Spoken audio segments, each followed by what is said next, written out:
Merci, bonjour et bienvenue amis téléspectateurs de Amani TV dans cet entretien. Aujourd'hui, nous avons le plaisir de recevoir le bâtonnier Mouna. Bâtonnier, bonjour. Bonjour. C'est un plaisir de vous avoir à Amani TV. Et plaisir partagé. Vous êtes au Sénégal en tant que membre du groupe de haut niveau de l'Union africaine sur les flux financiers illicites. Et vous êtes également co-président du groupe de travail de la CAPAR. Alors, qu'est-ce que ça vous fait d'être au Sénégal avec ces statuts? Écoute, nous sommes venus travailler et à l'occasion en marge des travaux de cette grande réunion d'industrie extractive qui se tient ici. Avec l'ITI.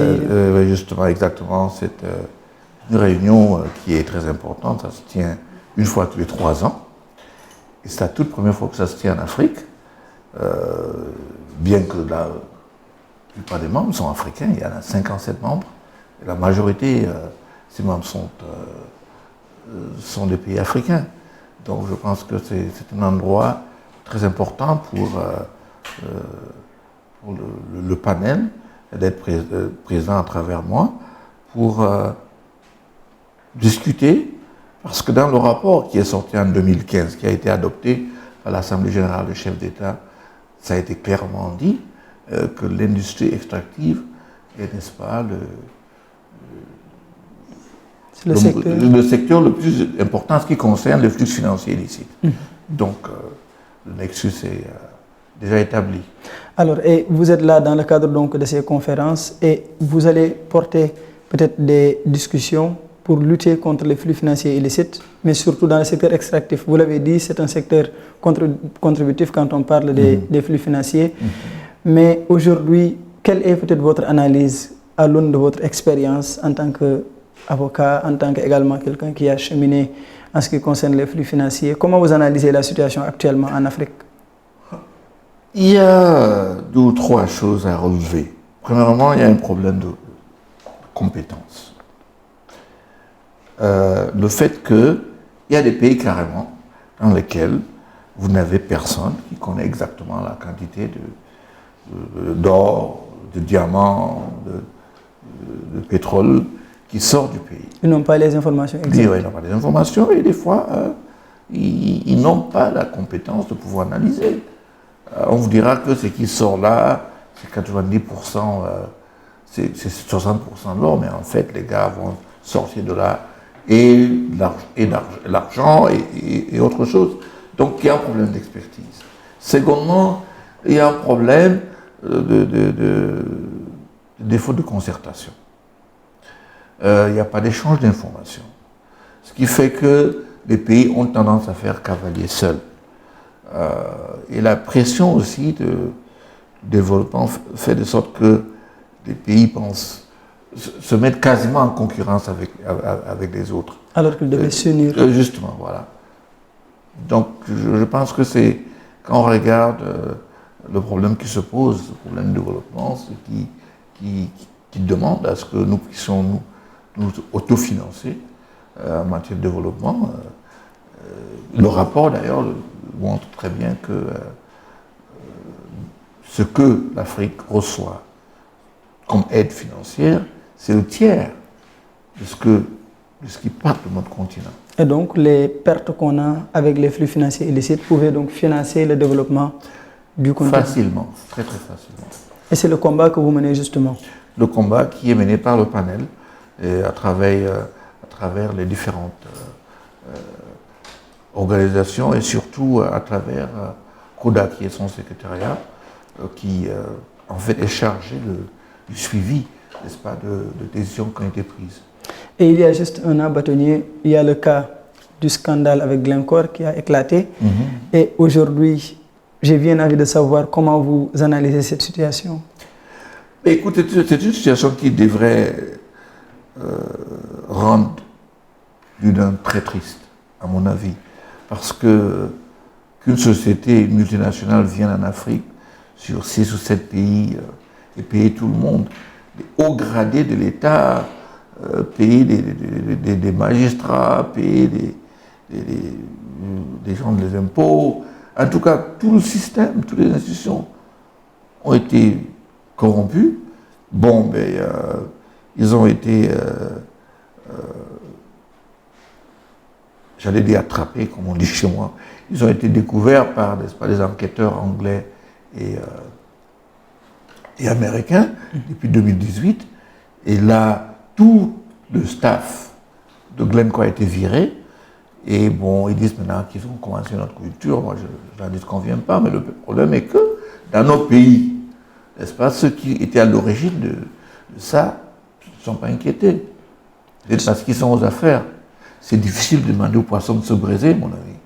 Et donc, votre préoccupation, c'est surtout les dommages qu'il faut pour l'Afrique. Mon problème, c'est de démasquer ceux-là qui ont coopéré dans ce que je considère comme un vol.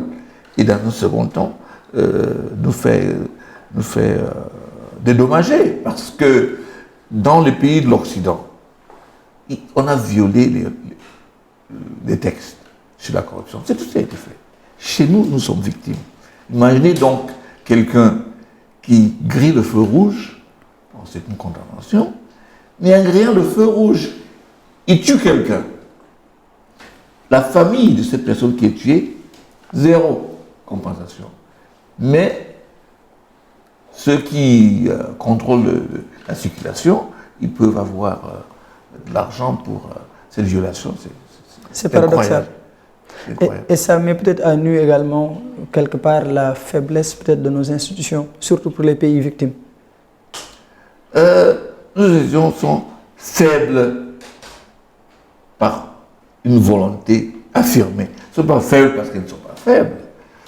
C'est parce que pour être un homme fort, il faut affaiblir les institutions. C'est aussi simple que ça. Je pense que beaucoup de pays de l'Afrique ont cette expérience. Même l'expérience des tentatives, si je puis m'exprimer ainsi. Donc je pense que... et c'est le travail que nous faisons. Parler, le travail que vous faites aussi comme journaliste. Il faut que les gens connaissent, il faut que les gens sachent. Vous voyez, je prends un pays comme le Cameroun, 7 milliards a été payé, n'est-ce pas, pour toutes sortes de deals qui ont été faits. Mais dites-vous bien, 7 milliards de francs CFA, je ne sais pas combien d'hôpitaux qui peuvent être construits avec ça, combien de routes, combien. C'est vraiment, c'est inhumain. C'est pour ça qu'il y a maintenant un mouvement à créer aussi un tribunal pénal international pour la lutte contre la corruption. Et pour la lutte contre la corruption, on parle souvent de, entre guillemets, institutionnalisation de la corruption, parce que tout simplement, c'est à travers surtout la corruption qu'il y a ces flux financiers illicites-là. Ouais, c'est-à-dire que c'est un problème systémique. Hein? C'est-à-dire que on nous a poussé, il y a des pays, parce que je suis dans le secteur depuis 25 ans, je suis dans le secteur comme activiste de lutte contre la corruption depuis 25-30 ans, et c'est clair que, n'est-ce pas, dans certains pays, c'est quasiment systémique, parce que les gens ne se rendent pas compte que ce qu'ils font là n'est pas juste. Et c'est contre ça qu'il faut lutter. Il faut qu'il y ait un sursaut, n'est-ce pas, que prendre l'argent soit aussi dangereux que traverser une route en pleine circulation. Alors, et justement, la CODA compte mener, en tout cas, amener les Africains à se lever pour porter une seule voix africaine pour peut-être adresser cette question-là. C'est ce que vous comptez faire donc avec cette conférence. Oui, cette conférence, oui, c'est de sensibiliser et aussi de faire connaître CAPAR, qui est, n'est-ce pas, cette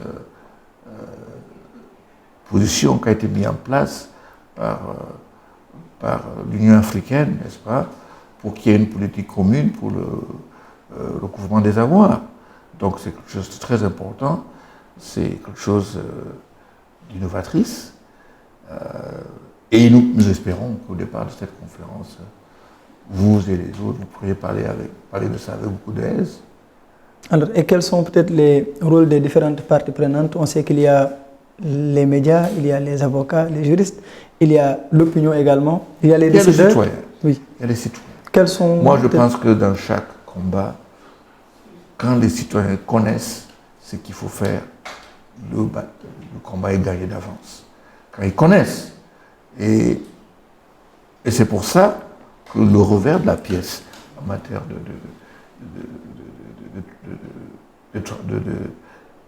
d'être redevable, je pense, on dit en français, c'est la transparence.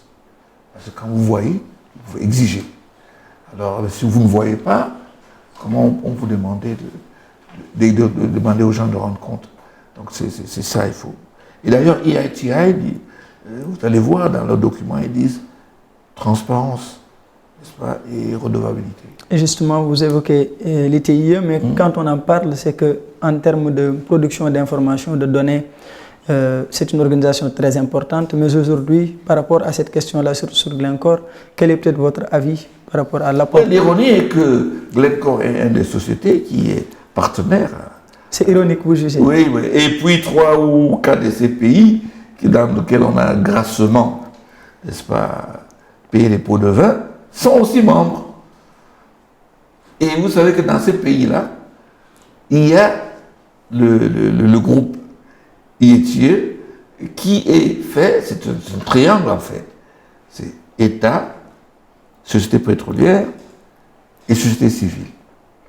Donc on va se poser la question, comment est-ce que ce scandale Glencore peut arriver quand il y a ces conseils dans ces pays où ils siègent déjà?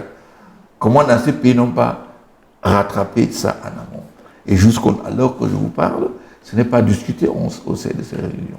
Alors, quelle est donc peut-être la position africaine qu'il faudrait peut-être pour l'ITIE, pour en tout cas plus de transparence ou plus de prise en compte des besoins africains? C'est les sociétés pétrolières. Les sociétés pétrolières, avec la complicité de nos propres dirigeants. Je vous dis, il y a 6 pays où Glencore a avoué de lui-même avoir payé les pots de vin. Un seul pays est parti jusqu'à avoir des dédommagements, 186 millions de dollars. Bon, moi je pense qu'ils auraient pu avoir plus. Mais encore là, on n'a pas les noms de ceux qui avaient pris l'argent. Ils sont donc tranquilles? Ils sont donc tranquilles, mais l'État a encaissé 186 millions de dollars. J'espère que c'est bien l'État. Et quand on parle de ça, c'est aussi comme si c'était une question qui... Aujourd'hui, on parle de Glencore, mais demain, on peut s'imaginer qu'il y aura d'autres cas. Pas que mais il y a d'autres cas. Il y a d'autres cas, seulement que bon, ceux-ci ont eu le malheur d'être pris la main dans le sac. Il y a d'autres cas qui sont couverts. Mais il y a d'autres cas. Il y a d'autres cas. Ce cas-ci ressort, à mon avis, parce que là, en passant, les Anglais ont pris 1 milliard, presque 1,5 milliard de dollars. Et qu'est-ce qui doit être fait justement? Surtout par les Africains, les décideurs africains. Écoute, les décideurs africains doivent mettre, n'est-ce pas, l'avenir de leur peuple en avance. Aussi simple que ça, vous ne pouvez pas être chef d'État et accepter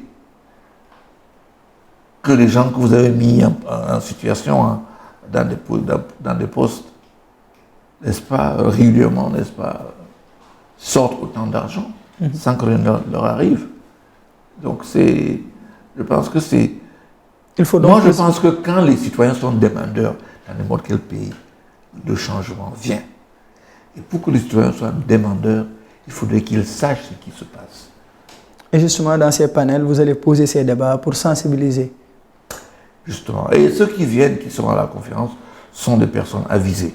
Il faut seulement qu'ils aient des informations supplémentaires sur ce qui se passe sur Glencore pour que les citoyens puissent connaître ce qui se passe. Et avec cette conférence également de l'ITIE, ce qui se passe en terre africaine, quelle est peut-être votre appréciation ou quelles sont vos attentes en tant qu'acteur? Ben écoute, je dois intervenir sur un panel qui va parler justement des sociétés comme Glencore, donc je vais sûrement en parler. J'ai d'espérer que dans ces conférences, il y aura un réveil. Mais vous verrez des ministres de finances de plusieurs pays venir faire des grands discours, mais au fond, est-ce que ça... Le combat, c'est le combat de la société civile, en fin de compte. C'est la société civile, c'est les journalistes d'enquête, les professeurs d'université, des gens comme ça qui doivent apprendre à parler, n'est-ce pas, sans regarder le problème d'augmentation de salaire, de grade, de devenir ministre. Vous voyez, c'est le problème qu'on a dans notre continent. Ça demande donc du patriotisme. Du patriotisme. Alors, merci peut-être. L'intégrité, tout simplement. L'intégrité, merci beaucoup. Donc, le message peut-être pour les Africains, surtout la jeunesse africaine, Anthony. Ouvrir les yeux. C'est simple que ça. Ouvrir les yeux. Ouvrir les yeux et chercher à comprendre. Et de savoir que leur avenir est joué par les personnes qui ne seront pas là après. Moi, par exemple, j'ai 71 ans. Alors, de penser que je vais poser des actes pour lesquels je suis responsable, c'est ceux-là qui ont leur avenir en gage qui doivent nous tenir responsables. Le faire, c'est qui va garantir leur avenir. Si on ne le fait pas, mais tant pis pour vous. Merci, j'espère que le message sera entendu. C'était un plaisir de vous avoir sur Harmonie TV. Plaisir partagé, merci beaucoup. Merci à vous également, amis téléspectateurs. C'était un plaisir et nous vous donnons rendez-vous très bientôt sur Harmonie TV, la chaîne de l'Afrique.